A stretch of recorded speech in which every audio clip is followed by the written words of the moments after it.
Oi, gente! Sejam bem-vindos ao meu canal. Se você é novo por aqui, eu costumo falar sobre casos criminais reais nas sextas. E em alguns domingos eu falo sobre mitos e lendas enquanto eu maquio ou outras histórias. Então, se você gosta desse tipo de conteúdo, não se esqueça de se inscrever e deixar o seu like, que é muito importante para a divulgação do canal. Principalmente se você faz isso logo no comecinho do vídeo, tipo agora. E caso você tenha uma sugestão de casos criminais, mitos, lendas ou basicamente qualquer tipo de história, é só comentar aqui embaixo que eu anoto tudo e tento trazer o mais rápido possível. E caso você também tenha uma história real de algum caso criminal que aconteceu com você, com a sua família ou até mesmo na sua cidade, ou quem sabe um evento mais paranormal do jeito que a gente tanto ama, é só enviar por e-mail ddmeia-noitestories@gmail.com. Porque quem sabe a sua história pode ser contada no nosso próximo episódio, depois da meia-noite. E caso você esteja aí 100% perdido na vida e não sabe que nosso podcast já foi lançado, eu vou deixar os links de todas as plataformas de áudio em que ele está aqui na descrição e em um comentário fixado também aqui embaixo, para vocês irem lá e ouvir o trailer. Mas os episódios oficiais, dos casos, eles vão começar na semana que vem, quarta-feira, às 7 horas. Então, para você que estava sentindo saudade do nosso conteúdo nas quartas, eles irão voltar, só que numa plataforma diferente. E antes de começar o vídeo de hoje, deixa eu explicar rapidão aqui como que vai funcionar. Sabe como eu comecei esse canal há 5 anos atrás? Então, tem muito vídeo, né? Muito. Então, eu vou regravar tudo isso, mas vários roteiros serão refeitos do zero, principalmente os mais antigos. Até mesmo o primeiro vídeo do canal sobre casos criminais, que foi o caso da Lizzie Borden. Também aqueles especiais que eu fiz de Female Serial Killers ou apenas os Serial Killers masculinos. Também serão regravados, então se você quer reouvir aí as histórias de Ted Bundy, Jeffrey Dahmer, Elizabeth Bathory, teremos tudo isso refeito, cheio de detalhes, do jeito que a gente tanto ama. E também eu criei um Instagram para o podcast, então sempre que sair um episódio lá, eu vou postar no Instagram também. E aí vão ter alguns posts legais também para vocês, então se vocês quiserem, eu também vou deixar o arroba aqui embaixo, então sigam lá, interajam, e é isso. Mas eu já estou falando demais, então chega já a blá e vamos pro caso de hoje.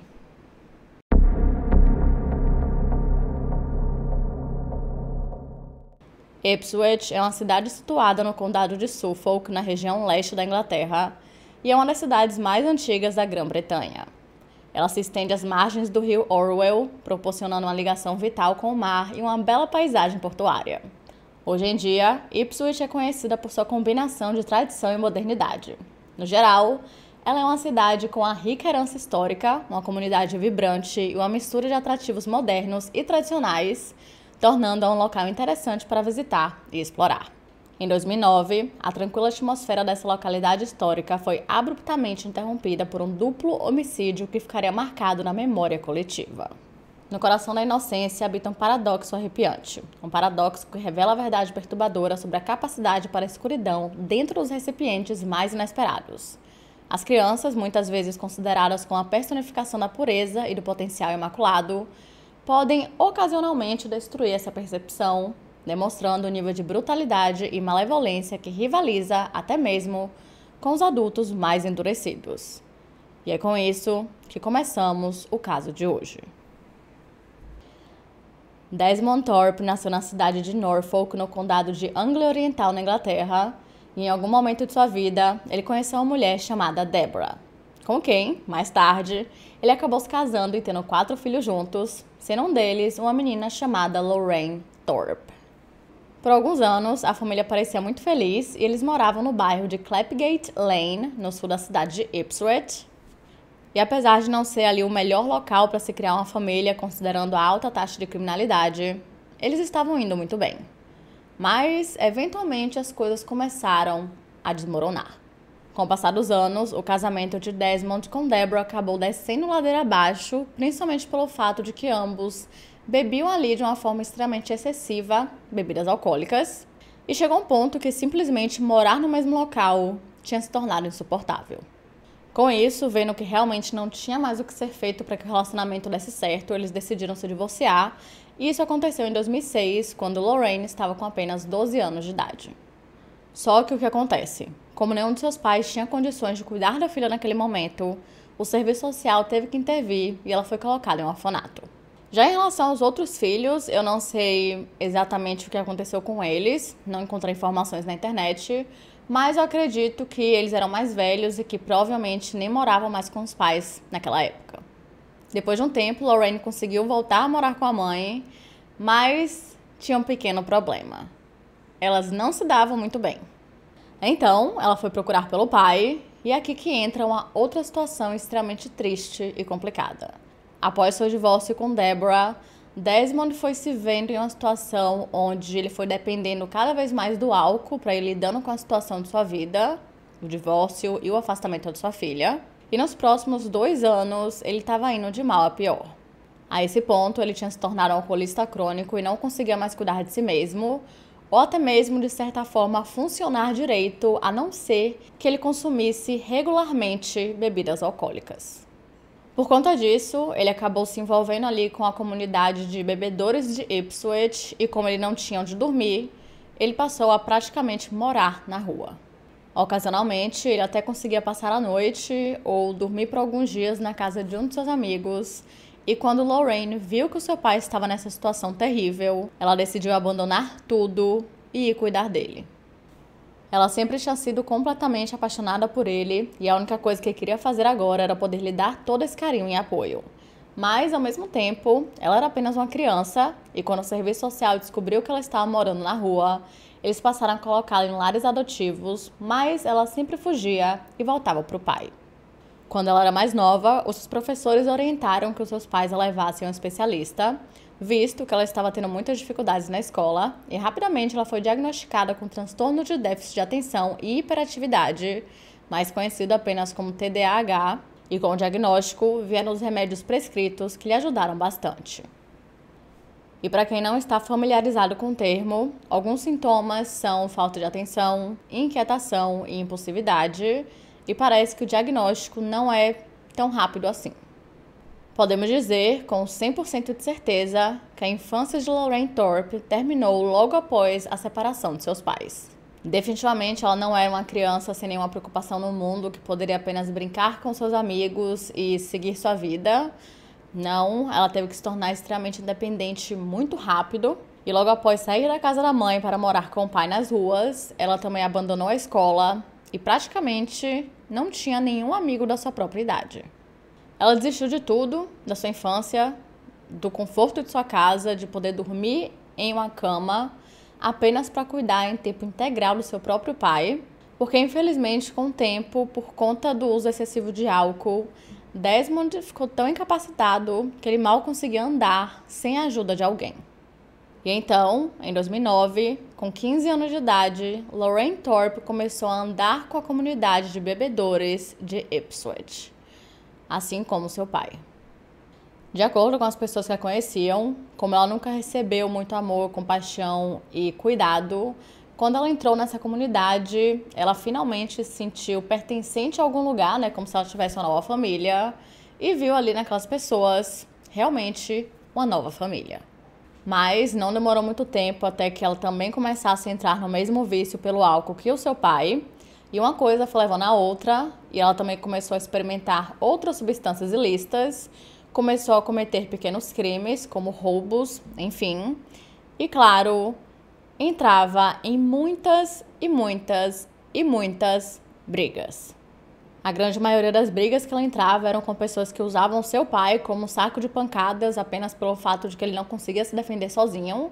Então ela teve que pegar esse papel de sua protetora, já que ele não podia fazer isso, e isso é muito triste porque ela tinha apenas 15 anos de idade e tudo isso aconteceu em sua vida.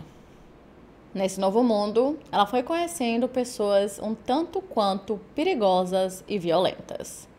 Um deles era um homem de 41 anos de idade chamado John Grimwood, que era um viciado em substâncias ilícitas, e o outro, também na mesma idade, chamado Paul Clark, que, como podemos dizer, ele era praticamente ali o dono do pedaço que todo mundo morria de medo. Pouco tempo após se conhecerem, Paul foi desenvolvendo ali uma quedinha por Lorraine e passou a protegê-la nas ruas. O que, obviamente, fez com que ela se sentisse muito importante, porque ele não era qualquer pessoa ali, e sim o líder do bando e o mais perigoso de todos. Dito isso, ninguém teria coragem de mexer com Lorraine, sabendo que ela era a sua protegida. Aos poucos, ela foi desenvolvendo ali um grande apego a Paul Clark, principalmente pelo fato de que ele era um homem bem mais velho, e com isso, ela praticamente o via como um pai. Porque a esse ponto, ela não via mais Desmond dessa forma.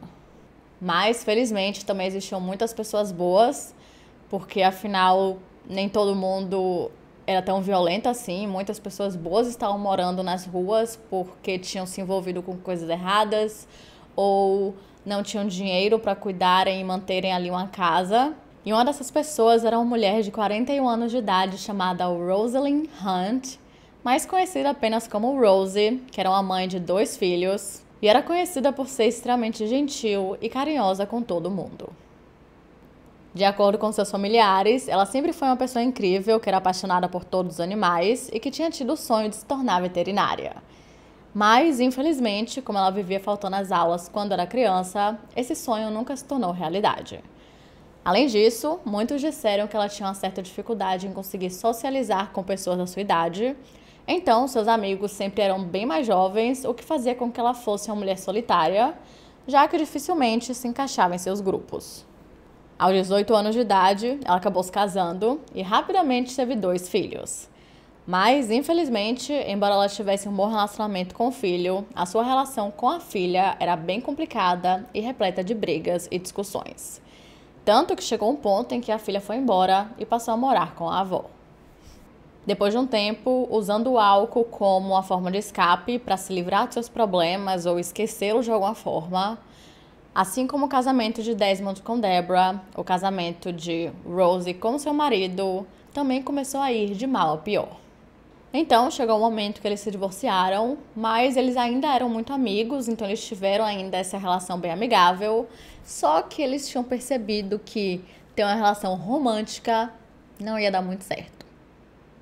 Em 2009, Rosie tinha se separado do marido, que tinha a guarda dos filhos, e ela passou a morar sozinha em um apartamento fornecido pelo governo, que ficava no número 87, na rua Victoria.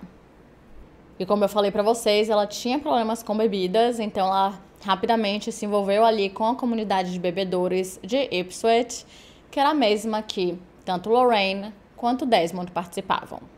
Na época, ela recebia um dinheiro de um benefício oferecido pelo governo e ela tinha seu apartamento, então ela tinha uma situação ali bem diferente de várias pessoas que participavam dessa comunidade e as pessoas começaram a tirar proveito disso. Em julho de 2009, o seu ex-marido decidiu lhe visitar e nisso ele acabou se deparando com um apartamento cheio de pessoas desconhecidas. Ele até tentou expulsar todo mundo, mas Rosie lhe garantiu que estava tudo bem e que ela conhecia todo mundo. Mas, era muito evidente que a grande maioria das pessoas estavam ali apenas para se aproveitarem do que ela poderia oferecer, do que realmente pela sua amizade. E uma dessas pessoas, meus amigos, era ninguém mais, ninguém menos do que Paul Clark, o rei do pedaço. Assim que ele começou a se aproximar de Rosie, ele praticamente usava sua casa como um bar e chamava todo mundo para ficar lá e até mesmo a forçava a cozinhar para todo mundo. A situação era tão absurda que ele até mesmo controlava como ela usava o próprio dinheiro dela. Pois é. Mais tarde, os investigadores até teorizaram que eles teriam tido algum tipo de relacionamento romântico em algum momento de sua vida, mas nada nunca foi confirmado, então não sabemos exatamente a extensão do relacionamento que eles tinham. Talvez ela deixasse ele fazer tudo isso por conta desse suposto possível relacionamento, ou apenas pelo fato de que ela era uma mulher muito solitária e, querendo ou não, ela sabia que para onde Paul Clark fosse, todas as outras pessoas também iriam. Ela sempre soube que todo aquele ambiente não era nem um pouco bom para Lorraine Thorpe, principalmente porque ela tinha parado de tomar seus remédios para o TDAH, tinha começado a abusar do álcool e estava andando com pessoas bem perigosas. Por conta disso, ela tentava fazer de tudo para ajudá-la. Rose chegou a lhe garantir que sempre que ela quisesse um lugar para dormir, para que ela não precisasse dormir nas ruas, o seu apartamento estava super disponível e com o tempo elas se tornaram muito amigas. Pelo menos agora ela tinha algum tipo de influência boa em sua vida, mas talvez essa influência tivesse chegado tarde demais. Desde o começo, desde o primeiro dia que Rose viu Lorraine na rua, uma criança de apenas 15 anos de idade, ela sabia que ela não queria aquilo para aquela criança, então ela tinha em sua mente que ela iria reportar tudo para o serviço social para que ela fosse colocada em orfanato e, quem sabe, fosse adotada mais tarde por uma família que lhe daria uma vida melhor. Mas não sabemos se ela realmente chegou a denunciar ou não. No início de agosto de 2009, enquanto relaxava em seu apartamento, ele foi invadido por um grupo de moradores de rua e, querendo ou não, sabendo que ela não tinha muito o que fazer em relação a isso, considerando que ela era apenas uma pessoa, ela decidiu sair de casa e dar uma caminhada. E como nessa época o cachorro de Paul Clark ficava muito tempo com ela em seu apartamento, ela também decidiu pegá-lo e levá-lo para passear, porque aí ela já fazia duas coisas ao mesmo tempo, até que ela tivesse que voltar para casa e lidar com tudo aquilo. O cachorro era uma mistura de pitbull com o Steph, e assim como seu dono, ele era extremamente violento. Então, quando durante o passeio ele foi para cima de uma criança, aparentemente Rose o puxou ou o chutou como uma forma de impedir que ele atacasse a criança. E como tinham muitas pessoas que conheciam Paul, não demorou muito tempo até que essa informação chegasse até ele em uma forma ali de telefone sem fio. E se você sabe, telefone sem fio começa de uma forma e chega totalmente distorcido até a última pessoa. E assim que Rose soube que ele estava com muita raiva dela, ela ficou com medo de voltar para o próprio apartamento e foi para o apartamento que Desmond Thorpe estava morando, que ficava na rua Limerick Close, a cerca de 2,9 quilômetros de distância. E assim como seu próprio apartamento, o de Desmond também havia sido fornecido pelo governo. Pouco tempo depois, Lorraine chegou lá e disse que Paul não estava com raiva, que ele entendia muito bem o que ela havia feito, que era para proteger a criança, e que Rose não precisava se preocupar com isso. Lorraine também disse que se ela quisesse, as duas poderiam passar no seu apartamento, que ficava na Mountbatten Court, e ver por si mesma. E no fim, Rose acabou acreditando porque ela sabia muito bem que não tinha feito nada para machucar o cachorro, já que ela era completamente apaixonada por animais e acreditava que Paul tivesse visto isso.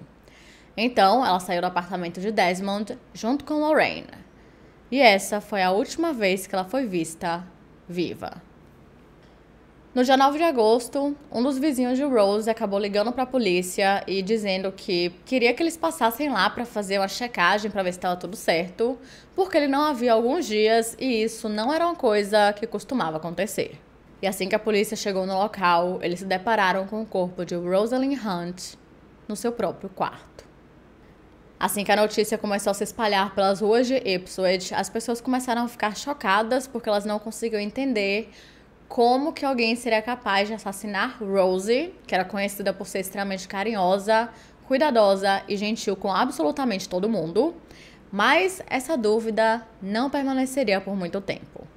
No mesmo dia em que o corpo de Rosie foi encontrado em sua casa, muitas pessoas começaram a ouvir Paul Clark e Lorraine Thorpe se gabando para os seus amigos e dizendo que eles haviam matado Rosie.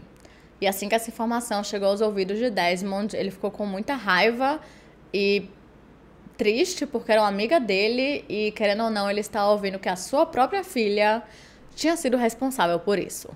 Obviamente, ele brigou com ela e ameaçou contar tudo à polícia, mesmo que todo mundo soubesse que ele nunca seria capaz de entregar a própria filha, seja pelo amor que ele sentia por ela ou pelo fato de que ele não tinha condições físicas de andar até a delegacia. E nas primeiras horas do dia 10 de agosto, o seu corpo foi encontrado dentro do seu apartamento. Assim que o seu corpo foi encontrado, os policiais perceberam que ele tinha uma quantidade de sangue ao redor de sua boca e que também tinha alguns ferimentos, mas como eles sabiam do seu alcoolismo, não tinha como descartar a possibilidade de que ele tivesse morrido por causas naturais.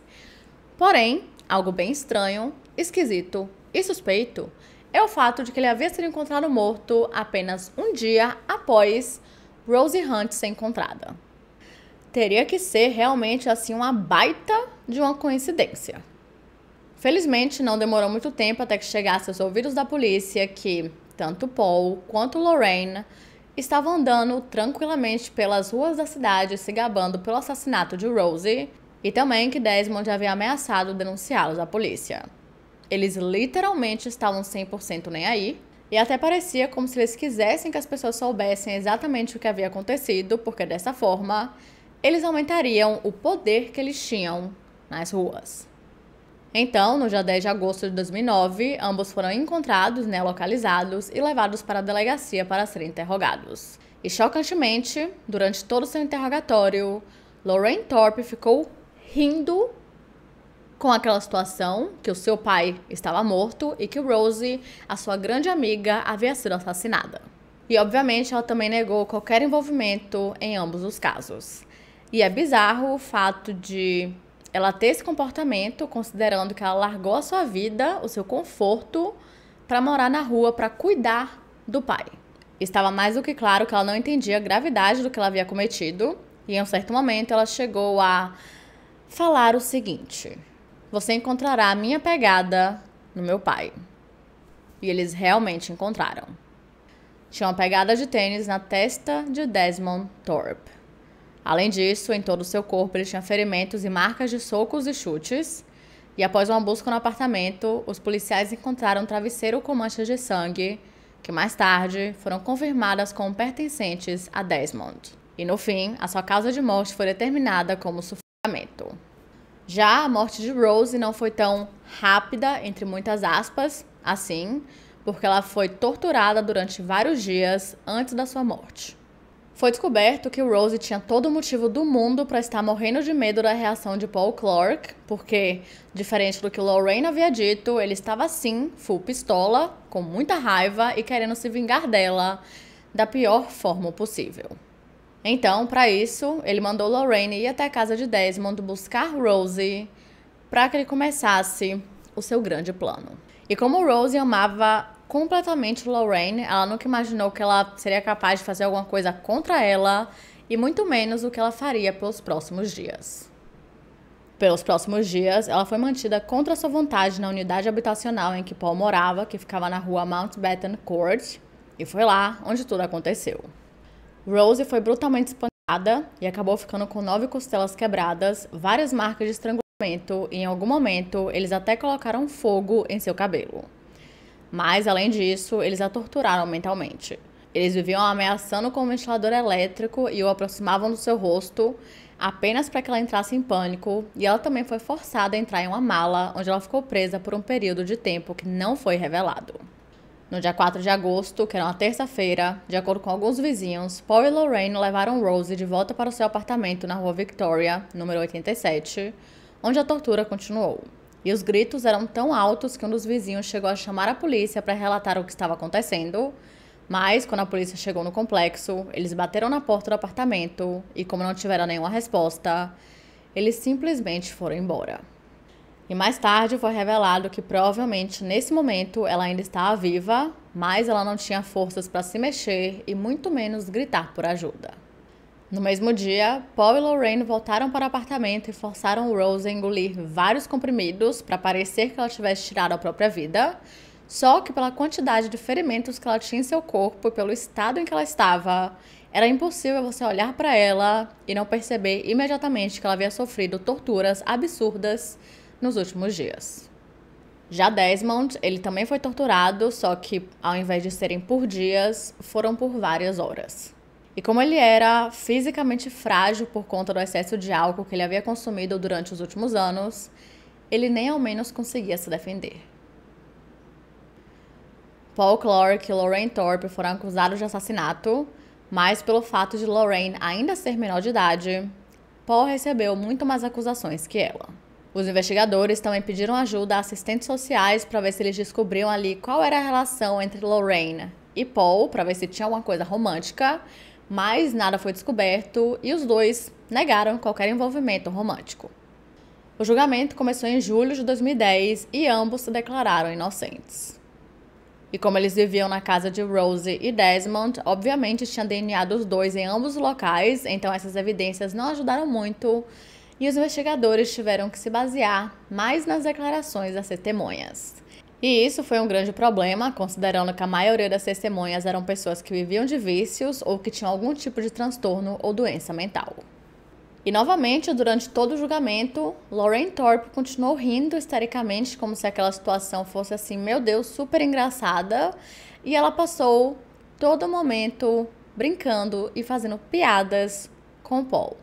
E por conta do seu TDAH, o juiz acabou permitindo que fossem feitas pausas frequentes, e isso foi bem complicado para que o julgamento conseguisse ali ganhar um certo impulso, né, que as informações realmente se desenvolvessem. A defesa alegou que Paul estava com raiva de Rose pelo fato de ela ter chutado seu cachorro, mas, como eu falei mais cedo, isso era algo que ela nunca faria por ser uma pessoa que amava muito os animais. Provavelmente ela apenas teria puxado o cachorro para que ele não machucasse a criança, só que a informação foi passada de forma totalmente distorcida, ou ele apenas estava dando uma desculpa para justificar o injustificável. Também foi dito que o ataque teria acontecido porque Paul sabia que Rose pretendia ir até os serviços sociais para relatar a situação de Lorraine Thorpe e, consequentemente, ela fosse tirada das ruas e colocada em uma situação melhor, o que definitivamente não era o que ele queria. E isso de Rose ter entrado em contato com os serviços sociais foi comprovado porque no dia 17 de junho, a polícia bateu na porta de sua casa procurando por Lorraine. E adivinha? Assim que Paul descobriu sobre isso, ele ficou com muita raiva de Rose. Durante o julgamento, Paul demonstrou um total de 0% de remorso pelo que havia cometido e também continuou dizendo que ele era inocente e mais. Ele tentou colocar toda a culpa em Lorraine. Mas, com base na história e na personalidade de Paul, ninguém acreditou que uma menina de 15 anos de idade seria capaz de manipulá-lo, porque ninguém conseguia manipulá-lo. E é bem provável que ele tenha a manipulado e acredita-se que os dois estavam juntos nisso 100%. Não tinha um mais culpado do que o outro. No fim, o júri se retirou por 17 horas e voltou com 4 vereditos de culpado. Paul Clark foi considerado culpado pelos 2 assassinatos, o de Rosalind Hunt e Desmond Thorpe, assim como Lorraine Thorpe. Enquanto ele recebeu uma sentença de pelo menos 27 anos sem direito à liberdade condicional, ela recebeu 14, também sem direito à liberdade condicional. E na época, Lorraine foi considerada a pessoa mais jovem a cometer um duplo homicídio na Grã-Bretanha. No dia 1º de setembro de 2014, Paul Clark decidiu tirar sua própria vida dentro da sua cela de prisão, na prisão de Whitmore, e na época ele havia cumprido apenas 5 anos da sua sentença. Já Lorraine, ela será elegível à liberdade condicional no dia 9 de março do ano que vem, 2014, mas o juiz deixou super claro que ela só seria libertada se não representasse mais um perigo para a sociedade. O seu caso chegou a ser comparado ao de Sharon Carr, a assassina mais jovem na Grã-Bretanha, que matou com apenas 12 anos em 1992, e de Mary Bell, que tinha 11 anos quando matou 2 meninos em Newcastle em 1968. Embora ela seja mais jovem que Thorpe, Bell foi condenada por homicídio culposo e não assassinato, como Lorraine. Mais tarde, o Evening Standard relatou que Lorraine se juntou a um pequeno grupo das mulheres assassinas mais perversas da Grã-Bretanha, junto com Myra Hindley e Rose West. Pois é, a gente se lembra muito bem de Myra Hindley. Já Rose West, iremos falar sobre ela em breve. E é isso, gente. Esse foi o caso de hoje. Não se esqueçam de se inscreverem e deixarem seu like, que é muito importante para a divulgação do canal.